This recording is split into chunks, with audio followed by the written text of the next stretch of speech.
ओम नमः सिद्धम सजात्म स्वरूप परम गुरु शुद्ध चैतन्य स्वामी ने नमः। श्री ज्ञान सार अष्टक 32 अंतिम अष्टक इस ग्रंथ का सर्वनय आश्रय। गाथा पहली। धावन्तोऽपि नयः सर्वे स्युर्भावे कृतविश्रमाः चारित्रगुणलीनः स्वादिति सर्वनयाश्रिताः निजपक्षसिद्धिविधान साधन हेतु सब नय दौड़ते वे नय गमादि सभी तो आखिर वस्तु भाव में ठहरते चारित्र गुण संपन्नता में लीन साधु विचारते मुनि सर्वनय आश्रित रहे मुनि सब नयों को मानते। अपनी अपनी मान्यता को सिद्ध करने के लिए दौड़ते हुए भी सभी नए वस्तु के उस स्वभाव में स्थिर होते हैं। चारित्र गुण में लीन बना हुआ साधु सभी नयों का आश्रय करने वाला होता है। अनेक मत है, अनेक पंथ है, अनेक संप्रदाय है, अनेक जाति है, अनेक धर्म है। व्यवहार की अपेक्षा से सभी अपनी अपनी मान्यता को सिद्ध करने के लिए उस नए वस्तु के उस स्वभाव को प्रूव करने के लिए, साबित करने के लिए दौड़ रहे हैं और इसके कारण वाद विवाद होता है, राग द्वेष के परिणाम होते हैं। इतनी ही बात है, सभी की मान्यताएं अपनी अपनी जगह है, लेकिन अपने श्रद्धान को अपने लिए अपने को ग्रहण करना है, न कि किसी को प्रूव करने के लिए, किसी की वाद विवाद के लिए। सब नए निक्षेप प्रमाण को जानकर वहाँ से दृष्टि को हटाकर चारित्र गुण में लीन बना हुआ मुनि साधु चारित्र गुण अर्थात अपने स्वरूप में, स्वभाव में, आत्मा में, ज्ञायक भाव में, परम पारिणामिक भाव में लीन बना हुआ ऐसे भावलिंगी मुनिराज इन सभी नयों का आश्रय करने वाले होते हैं। अर्थात उस वक्त उनका उपयोग नयों में नहीं होता। जितने वाद विवाद है, जितने मत है, संप्रदाय है, पंथ है आदि सबका किसी न किसी अपेक्षा से स्वीकार कर, आस्ति नास्ति की अपेक्षा से स्वीकार कर, सभी नयों से दृष्टि को हटाकर नयातिक्रांत और पक्षातिक्रांत होकर एकमात्र स्वरूप और स्वभाव रूपी चारित्र गुण में लीन बनने का प्रयास और पुरुषार्थ करते हैं, उसी को भावलिंगी मुनि कहने में आता है। गाथा दूसरी। पृथग्नया मितः पक्ष प्रतिपक्ष कदर्थिताः समवृत्ति सुखास्वादी ज्ञानी सर्वनयाश्रिताः सब नय परस्पर वाद से प्रतिवाद से हो विडम्बना ज्ञानी मुनि मन में रखे सुख लीन बन समभावना ज्ञानी सदा माने है सच्चे नय सभी निज अर्थ में ज्ञानी नयाश्रित मानता फिर द्वेष क्यों हो व्यर्थ में। अलग अलग नय परस्पर वाद प्रतिवाद से विडंबित है। समभाव के सुख का अनुभव करने वाले महामुनि सर्वनयों के आश्रित होते हैं। जहाँ अलग अलग नयों का वाद प्रतिवाद है, इसे यहाँ विडंबना कहा है। नए निक्षेप प्रमाण आदि का अभ्यास लोगों को समझाने के लिए या वाद विवाद करने के लिए नहीं है, स्वयं को समझने के लिए है। इसलिए सब कुछ समझकर समभाव के सुख का अनुभव करने वाले महामुनि यहाँ समभाव, समता का भाव अर्थात आत्मभाव, आत्मलीनता। बाहर की समता और भीतर की समता, इसमें जमीन आसमान का फर्क है। बाहर की मंद से मंद कषाय रूपी समता भाव मिथ्या दृष्टि के भी हो सकता है, और अविरत या देशवृत्ति सम्यक दृष्टि के क्रोध रूपी भाव भी बाहर क्रोध मान माया लोभ रूपी कषाय देखने में आ सकते हैं। तीव्र से तीव्र कषाय चौथे गुणस्थानक में हो सकती है। भरत चक्रवर्ती का क्रोध रूपी कषाय और राम भगवान का राग रूपी कषाय चौथे गुणस्थानक में देखने में आता है। पंचम गुण स्थानक में उसकी मंदता होती है। छठे में द्वेष यानी चौथे में मोह निकला। पांचवें में द्वेष की मंदता, राग की मंदता, और छठे में द्वेष का संपूर्णतः क्षय होना यानी मोह और द्वेष निकल गया। राग की मंदता होते होते अंतिम 11वें गुण स्थानक में संजुलन रूपी लोभ कषाय रहती है, इसलिए वहाँ तक खतरा है 10वें के अंत तक। ऐसे आत्मरमणता रूपी समभाव के सुख का अनुभव करने वाले, जिन्होंने इस सब नए पक्षों को जान लिया है, मान लिया है, स्वीकार करके वहाँ से दृष्टि हटा ली है और एकमात्र शुद्ध निश्चय नय का अर्थात अपने स्वरूप का, स्वभाव का आश्रय ग्रहण करने वाले मुनिराज परम सुख अर्थात अपने सुख स्वभावी आत्मा का निरंतर अनुभव करते हैं। अपने आनंद में, ज्ञानानंद में सदा मग्न रहने का प्रयास और पुरुषार्थ करते हैं। गाथा तीसरी। न प्रमाणम प्रमाणम वा सर्वमप्य विशेषितम, विशेषितम प्रमाणम स्यादिति सर्वन यज्ञता। सब वचन अविशेषित है, जो अप्रमाण है न प्रमाण है। एकांत निर्णय जो करे, औचित्य में व्यवधान है। सविशेष वचन प्रमाण होते, शास्त्र यों कहते सदा। यों सर्वनय का ज्ञान हो, स्याद्वाद दृष्टि से मुदा। सभी वचन विशेष रहित हो तो एकांत से वे न अप्रमाण हैं न प्रमाण ही हैं, विशेष सहित ही प्रमाण है। इस प्रकार सभी नयों का ज्ञान ज्ञानियों को होता है। सभी वचन, जिनेंद्र परमात्मा के वचन और अन्यों के वचन विशेष रहित हो तो एकांत से वे न अप्रमाण है न प्रमाण ही है। यदि मात्र एकांत से पकड़ा जाए नए निक्षेप की अपेक्षा से, इसलिए जो स्याद्वाद की शैली है वो विशेष सहित ही प्रमाण है। अनेकांत की जो शैली है वो एकांत, सम्यक एकांत की ओर ले जाने वाली है। अनंत धर्मात्मक होते हुए भी, अनेक रूप होते हुए भी जो एक है, अभेद है, अखंड है, ऐसा जो दृष्टि का विषय, ऐसे सभी नयों के ज्ञान से ज्ञान स्वभावी भगवान आत्मा का ज्ञान करके ज्ञायक में स्थिरता का प्रयास और पुरुषार्थ करने वाले भव्य जीव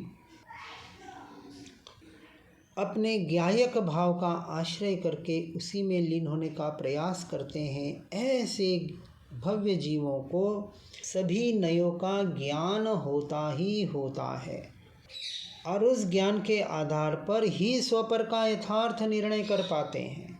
क्योंकि जब अंतर की भूमिका होती है ध्यान की, और उस वक्त जो निर्मल पर्याय प्रकट होती है, अद्भुत शांति का एहसास होता है, आनंद का एहसास होता है, ऐसे गुणों के भेद पर भी जिसकी दृष्टि नहीं है, उसे भी जिन्हें अशुद्ध निश्चय नय के व्यवहार में डाल दिया। इसलिए 4 व्यवहार नय के और 4 शुद्ध निश्चय नय के जो भेद है, उसमें 3 निश्चय नय के भेदों को भी पर के श्रेणी में रखा है।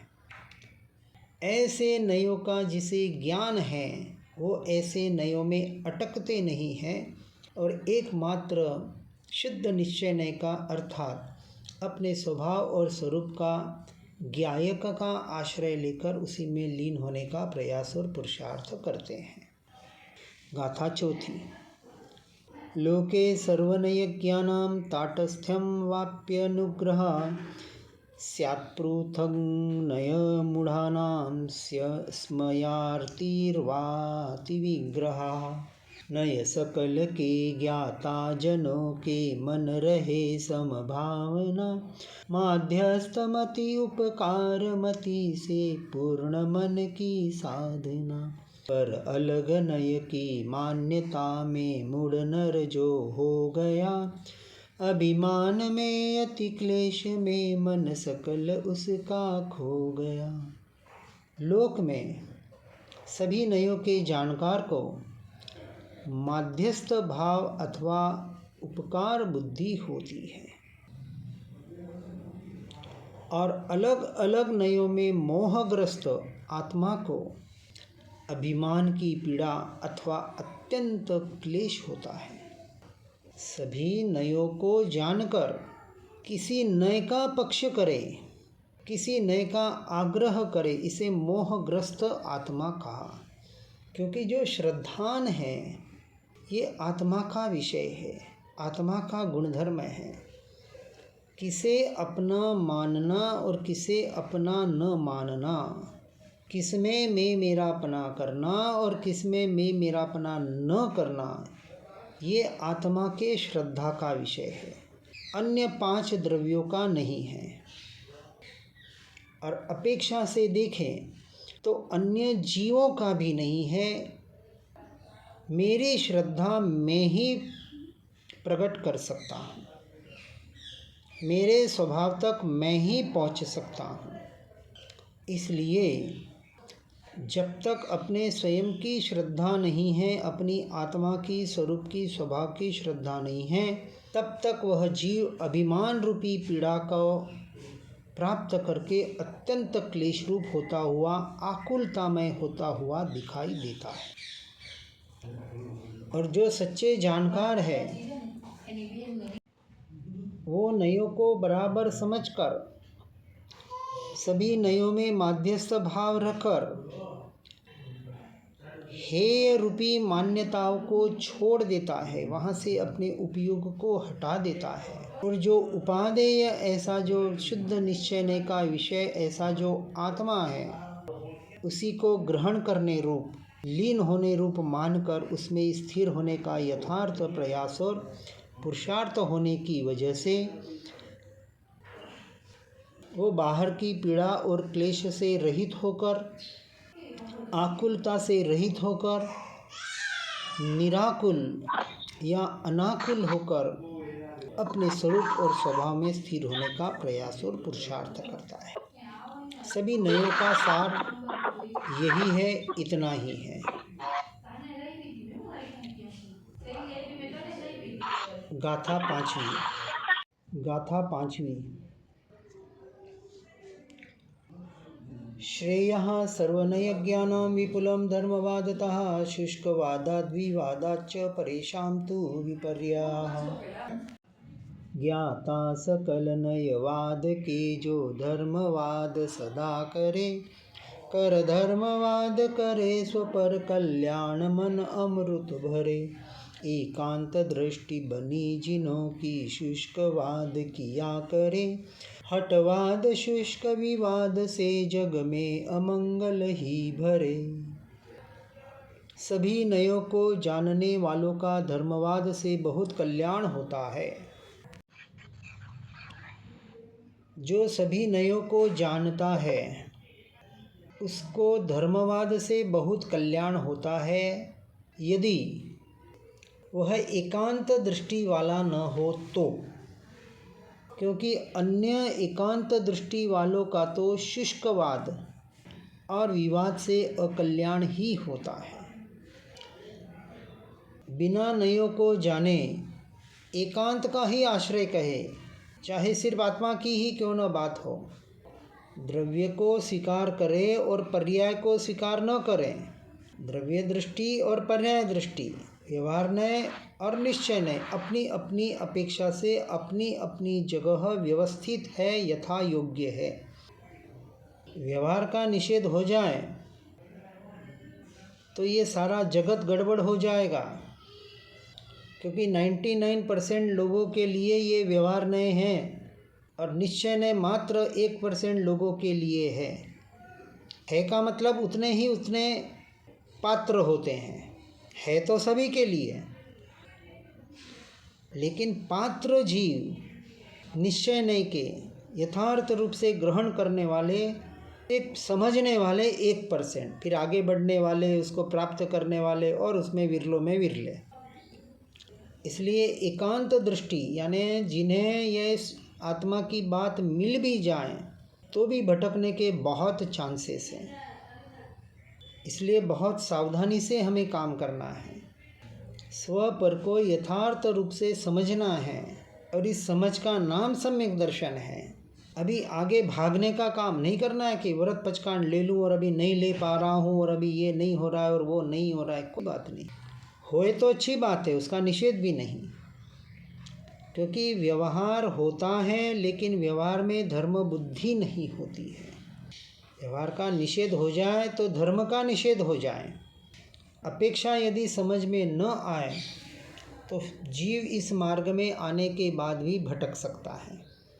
इसलिए हमें विशेष सावधान रहने का प्रयास करके आगे बढ़ना है। गाथा 6 प्रकाशितं जनानां येर्मतं सर्वनयाश्रितं चित्ते परिणतं चेदं येषां तेभ्यो नमो नमः। नय सर्व आश्रित रूप प्रवचन जगत को जिसने दिया, स्याद्वाद का गंभीर विश्लेषण अमी भर भर पिया। जिनके हृदय में सर्वनय की वचन परिणति हुई प्रकट, उनको करूँ मैं वंदना नित खोल अपना हृदय घट। जिन महापुरुषों ने सभी नयों से आश्रित प्रवचन लोगों के लिए प्रकाशित किया है और जिनके चित्त में वह प्रवचन परिणत हो गया है, उनको बारंबार नमस्कार हो। अनंत तीर्थंकरों की परंपरा जो चल रही है, उन अनंत तीर्थंकरों की परंपरा में आज अपेक्षा से भरत क्षेत्र में महावीर स्वामी की परंपरा चल रही है और अपेक्षा से कहें तो सिमंदर स्वामी की भी परंपरा चल रही है, क्योंकि प्रत्यक्ष प्रकट आज 20 तीर्थंकर महावेद्य क्षेत्र में जो विराजित है, उनसे निकटतम ऐसा सिमंदर स्वामी का जो भी अपन ऋणानुबंध आदि कहते हैं, ऐसा आज भरत भूमि पर उनका उपकार आचार्य कुंद देव द्वारा हमें प्राप्त हो रहा है। अन्यों ने भी जो कुछ लिखा होगा, क्योंकि परंपरा तो महावीर स्वामी की परंपरा से सुधर्मा स्वामी की अपेक्षा से आगे बढ़ रही है। इन सबको मिला जुला कर इन सभी महापुरुषों के वचनों के आधार पर जो प्रकृष्ट वचन है, उत्कृष्ट सर्वोत्कृष्ट, ऐसी उनकी वाणी जो जिनवाणी माता के द्वारा हम तक पहुंच रही है, और उसको सुनकर पढ़कर समझकर जो उसे अपने चित्त में अपने आचरण में लाकर उस रूप परिणमित होने का प्रयास और पुरुषार्थ कर रहे हैं। सम्यक्त्व सन्मुख, मिथ्या दृष्टि, सम्यक्त्व प्राप्त अविरत सम्यक दृष्टि, देश विरत सम्यक दृष्टि और सर्वविरत सम्यक दृष्टि, ऐसे 4 भेद यहाँ किए जा सकते हैं। ऐसा सत्य यथार्थ परमार्थ पुरुषार्थ करने वाले जीवों को, ऐसी भव्य आत्माओं को, अर्थात जो समझकर समा गए और जो समझकर समा रहे हैं, उन सबको यहाँ भाव से वंदन करने में आया है। गाथा 7 निश्चये व्यवहारे च त्यक्त्वा ज्ञाने च कर्मणि एकपाक्षिक विश्लेषमारूढ़ाः शुद्ध भूमिकां। निश्चय तथा व्यवहार ज्ञान क्रियानयों में जो चढ़े, स्थित एक जो पक्षी भ्रांति छोड़ आगे जो बढ़े, शुभ ज्ञान परिणति रूप निर्मल भूमि का आधार है, ज्ञाता सकल नय के जो है उनकी सदा जयकार है। निश्चय नय में, व्यवहार नय में, ज्ञान में और क्रिया नय में एक पक्ष में स्थित भ्रांति के स्थान को छोड़कर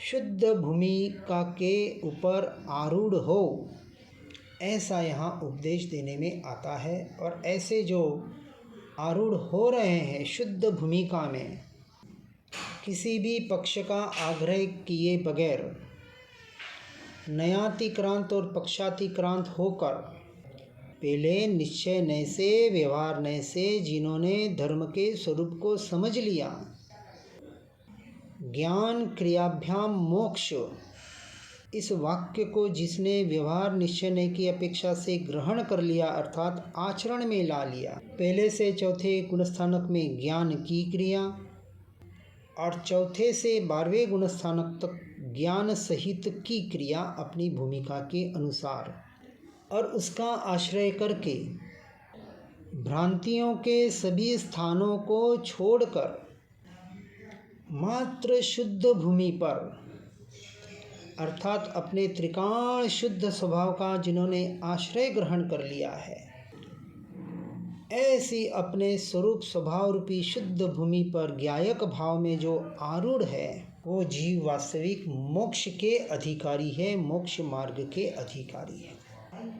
और अब इस ग्रंथ की और इस अष्टक की अंतिम गाथा में कहते हैं, अमूढ़ लक्ष्या सर्वत्र पक्षपात विवर्जिताः जयन्ति परमानंदमयाः सर्वनयाश्रयाः।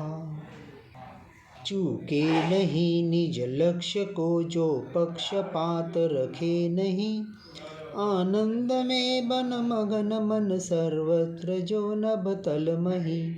शुभ ज्ञान परिणति रूप निर्मल भूमि का आधार है, ज्ञाता कल नय के जो है उनकी सदा जयकार है। जो भव्य जीव अपने स्वरूप स्वभाव की रमणता रूपी लक्ष्य से विचलित नहीं है, अंश मात्र भी चलित नहीं होते, जो पर के आश्रय से परद्रव्य परभाव अपनी पर्याय और अपने निर्मल पर्याय का भी जिनका आश्रय छूट गया है, और ऐसे विमल अचल ऐसे अपने स्वरूप और स्वभाव में जो लीन हो गए हैं, और कैसे हैं कि सर्वत्र पक्षपात से रहित है, किसी भी तरह का कोई पक्ष नहीं, कोई आग्रह नहीं, किसी से लेना नहीं, किसी से देना नहीं, सबसे जो रहित हो चुके हैं, ऐसे परम आनंदमय रूप सभी नयों के आश्रयभूत ज्ञानी। और ज्ञानी का अर्थ है जो निरंतर हर क्षण अपने ज्ञान स्वभाव का आश्रय कर उसी में लीन होने का प्रयास और पुरुषार्थ कर रहे हैं। और सर्वोत्कृष्ट ज्ञानी ऐसे केवल ज्ञानी जो एक समय के लिए भी अपने स्वरूप और स्वभाव से बाहर आते नहीं, हर समय जो निरंतर निरंतर अपने ज्ञान स्वभाव के ज्ञायक भाव में ही रममाण हो रहे हैं, ऐसे परम आनंद रूप स्वभाव और स्वरूप में स्थित होने वाले महापुरुषों को, उन महापुरुषों की यहाँ वंदना करने में आती है, उनका जयकारा करने में आता है। ऐसा ये ग्रंथ सुनकर पढ़कर समझकर जब पंच परमेष्ठि का जाप हो तब उसमें मेरा भी स्थान हो, ऐसा लक्ष्य रखकर मात्र पूज्य पूजक भावक अर्थात जिंदगी भर भक्त बन के रहने का प्रयास न करते हुए भक्त से भगवान बनने का जो ये यथार्थ परमार्थ सत्य मार्ग हमें प्राप्त हो रहा है, उसको यथार्थ रूप से समझकर इस मनुष्य भव की पर्याय का यथार्थ रूप से उपयोग कर, अपनी श्रद्धान का यथार्थ उपयोग कर परद्रव्य परभावों से 100% दृष्टि हटाने का यथार्थ नास्ति की अपेक्षा से पुरुषार्थ कर। सर्वसंग परित्याग करके एकांत में अकेले में रहकर अपने आत्मा में, अपनी स्वरूप में, स्वभाव में 100% मैं मेरा बना करके पर्याय में सम्यक दर्शन प्रकट करके चौथे गुणस्थानक से 5वें गुणस्थानक में आगे बढ़ने का यथार्थ प्रयास और पुरुषार्थ आज की तारीख में, इस काल में, अभी ये जो पर्याय मिली है मनुष्य रूपी, इसमें हर जीव कर सकता है। हर जीव की हमें क्या लेना देना, हमें तो अपने से लेना देना रख कर अपनी आत्मा का कल्याण करके इस मोक्ष मार्ग में यथार्थ रूप से आगे बढ़ने का परम पुरुषार्थ करें और इस मनुष्य भव को सफल बनाएं। इसी भावना के साथ ओम नमः सिद्धम। जिन वाणी के ज्ञान से हो सम्यक श्रद्धा, हो चारित्र महान पाऊँ पद निर्वाण। स्यदवाद नए षट द्रव्य गुण पर्याय और प्रमाणिका, जड़ कर्म चेतन बंध का अरु कर्म के अवसान का, कह कर स्वरूप यथार्थ जग का, जो किया उपकार है उसके लिए जिन वाणी माँ को वंदना शतवार है, वंदना शतवार है। श्री जिन वाणी जिनवर वाणी, जग जीवों को सुखदानी, मोह विनाशक तत्व प्रकाशक, भविक जनों के मन आनी। पूर्ण ज्ञान के महासिंधु से रत्न त्रय के रत्न मिले, ज्ञान भानु का उदय हुआ है, भव्यों के ही कमल खिले। मोह मान अज्ञान तिमिर को ज्ञान किरण से दूर किया, सुनय जगाती कुनय भगाती, स्यादवाद का मार्ग दिया। वस्तु स्वरूप यथार्थ बताया, बतलाया निज आत्म राम। धन्य धन्य जिन वाणी माता, शत शत वंदन सतत प्रणाम, शत शत वंदन सतत प्रणाम। आत्म ही है देव निरंजन, आत्म ही सद्गुरु भाई, आत्म शास्त्र धर्म आत्म ही तीर्थ, आत्म ही सुखदाई। आत्म मन नहीं है रत्न त्रय, पूरित अवगाहन सुखधाम। ऐसे देव शास्त्र सद्गुरुवर, धर्म तीर्थ को सतत प्रणाम, धर्म तीर्थ को सतत प्रणाम, धर्म तीर्थ को सतत प्रणाम। शास्त्र पढ़ते, सुनते, बोलते, समझाते, समझते, जाने अनजाने में कुछ भी आशात ना हुई हो, जिनाज्ञा विरुद्ध कुछ भी कहने में, सुनने में, पढ़ने पढ़ाने में आया हो, उसका व्यवहार की अपेक्षा से, मन वचन काया के परिणामों की, पुद्गल की भाषा वर्गणा की अपेक्षा से मिच्छामि दुक्कडम उत्तम क्षमा। ओम नमः सिद्धम।